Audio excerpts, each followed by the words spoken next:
আসন্ন সংসদ নির্বাচনকে ঘিরে কাতার প্রবাসীরাও বেশ উৎসুক।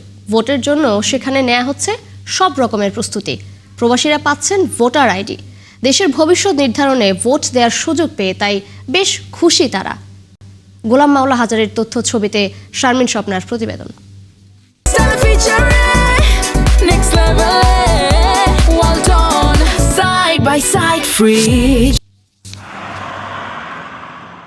হাজার মাইল দূরে থাকলেও বাংলাদেশ কাতার প্রবাসীদের হৃদয়ের খুব কাছেই। আর তাই নির্বাচনকে ঘিরে প্রবাসীদের মাঝেও ফিরে এসেছে আশা আর প্রত্যাশা।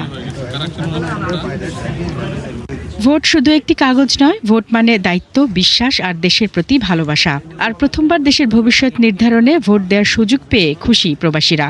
ভালো লাগলো, এটা এই ফার্স্ট আমি প্রবাসী মাটি থেকে ফার্স্ট ভোট দিলাম, ভোটের নিবন্ধন করলাম। এই প্রথম ভোট দেব বিদেশ থেকে, আলহামদুলিল্লাহ শুকরিয়া। ভোটার হতে পেরে খুবই ভালো লাগে।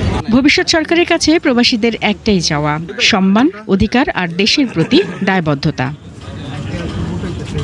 শারমিন স্বপ্না, ৭১।